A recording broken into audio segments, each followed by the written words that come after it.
व्यासपीठ मला वाटलं ते आदरणीय भाऊंचं, कारण की आपल्या जनतेचे प्रश्न हक्काने सोडवणारा एकच नेता या कर्जत खालापूरमध्ये आहे, तो म्हणजे आपले आदरणीय सुधाभाऊ.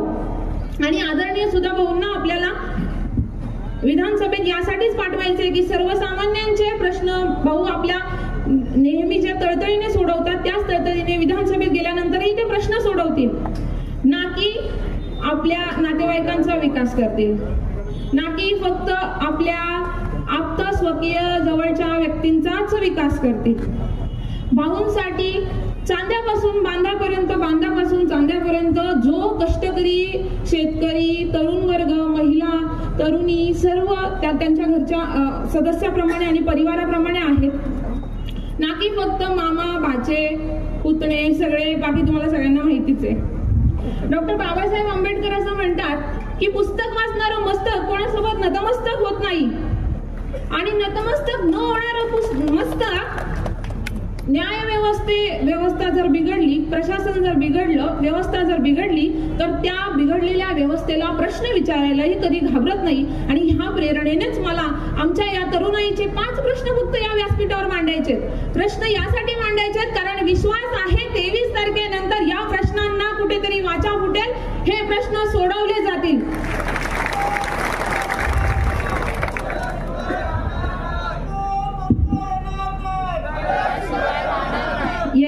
येणारच.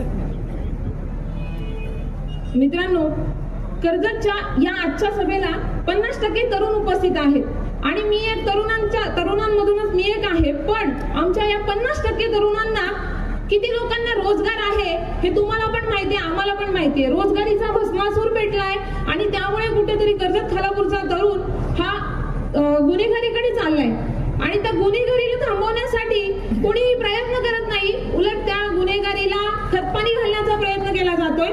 तरुणांना सांगितलं जातं की मी तुझ्या पाठीशी आहे, करा राडे, आणि मग त्याच्यानंतर मात्र हात काढून घेतले जातात आणि मग तेव्हा मात्र सुधाभाऊ सगळ्यांना आठवतात. आज 288 सीट्स आहेत, परंतु एका कर्जत खालापूरवर एवढं लक्ष आहे आणि त्यांना कुठल्याही परिस्थितीमध्ये कर्जत खालापूर सोडायचं नाहीये, कारण की कर्जत खालापूर मधल्या खालापूरचं जे वेटेज आहे पुण्याला आणि मुंबईला जोडणारा आहे. आपला जर कर्जत खालापूर सोडला तर पुण्या मुंबईला जाऊ शकत नाहीत, ना रेल्वेने जाऊ शकता ना रस्त्याने जाऊ शकता.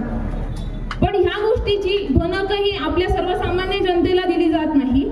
त्यांचा करेक्ट कार्यक्रम त्यांच्यापुरता चाललेला आहे, आपल्याला त्याचं काहीही नाही. इथली बेरोजगारी, इथले गरीब, इथले तरुण सुशिक्षित बेरोजगार तरुण, इथे असं नाही की इथली मुलं शिकलेली नाहीयेत, इथे मुलं इंजिनियर झालेले आहेत, कोणी BSc झालंय, कोणी ग्रॅज्युएट झालंय, कोणी MA झालंय, कोणी MSc झालंय. माझ्यासारखे विद्यार्थी तर PhD पण करतायत, पण त्यांच्याकडे जॉबच नाहीये आणि त्याच्यासाठी प्रश्न विचारायलाही कोणाची हिंमत नाही, कारण तुम्ही फक्त तोंडच उघडून दाखवा, बघा तुम्हाला कशा धमक्या येतात.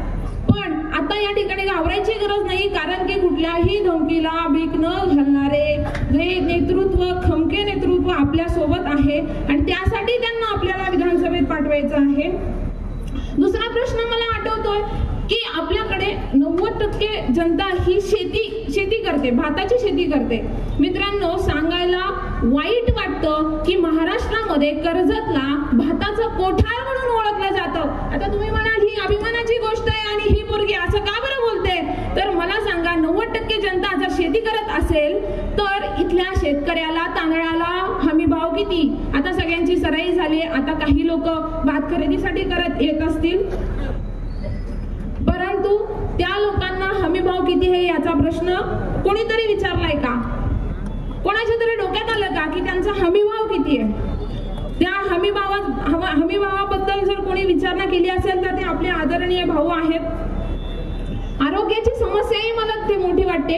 आरोग्याच्या समस्येमध्ये आपल्या कर्जत आणि खालापूरमध्ये 100 खाटांचं एक चांगलं हॉस्पिटल देखील आपल्याकडे नाहीये. हे दुर्दैव आपलं आहे आणि त्यामुळं आपल्याला कितीही इमर्जन्सी असली तरी इथून पनवेल किंवा मुंबईला जावं लागतं. तोपर्यंत दुर्दैवाने एखादा रुग्ण दगावण्याची शक्यता असते.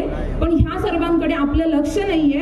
आपण मतदान करून भाऊंना विधानसभेत आपल्याला पाठवायचं आहे, कारण आपले प्रश्न सोडवणारा एकच नेता आहे.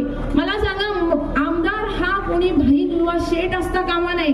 आमदार हा असा असला पाहिजे जो मधल्या रात्री त्याच्या दारात जर कोणी गेला तर त्या माणसाच्या हाकेला साथ देणारा आपला भाऊच असला पाहिजे. मला कर्जत खालापूरची इतकी दयनीय अवस्था बघताना असं वाटतंय की आपल्या मतदारसंघात जर शिवाजी महाराजांनी डोकावलं असतं तर सह्याद्रीच्या कुशीमध्ये वसलेलं असं टुमदार आपलं कर्जत खालापूर मतदारसंघ, जिथे सह्याद्रीच्या कड्याकोपऱ्यांमध्ये अनेक गडकिल्ले लेण्या आहेत पण त्यांच्या विकासाकडे लक्ष नाहीये. विकास करतोय आम्ही सुशोभीकरणाचा आणि त्या सुशोभीकरणाच्या 2900 कोटीचा दावा करतात. वेळेच्या मर्यादेमुळे मी आटोपत घेते, परंतु जाता जाता मला एवढंच सांगायचंय की शिंदे गटाचे एक आमदार गुलाबराव पाटील एकदा म्हटले होते की तुमचा कर्जत खालापूरचा आमदार हा एक बनिया आहे. बनिया म्हणजे त्याने अगदी व्यापारी डोक्याने माझ्याकडनं 2900 रुपये घेऊन गेले आणि तुमच्या कर्जतचा विकास केला. मला गुलाबराव पाटलांना म्हणायचे या जरा कर्जतमध्ये आणि आमच्या समस्या बघा. आणि जर तुम्ही म्हणत असाल ना की तो बनिया हा शब्द जर तुम्ही वापरत असाल तर खरंच त्या साजेशा बनिया ते आहेत, पण ते 2900 रुपये कुठे गेले हा प्रश्न जनतेच्या मनात आहे आणि हा प्रश्नाचं उत्तर जनता 20 तारखेला देणार आहे.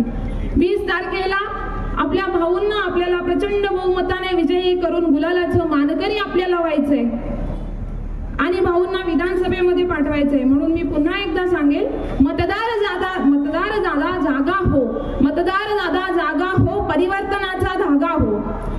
आणि येत्या 20 तारखेला सकाळी 7 वाजता मतदान जेव्हा सुरू होईल तेव्हा 7 नंबरच्या बटनावर रिक्षा समोरील बटनावर आपलं मत नोंदवून भाऊंना प्रचंड बहुमताने विजयी करा.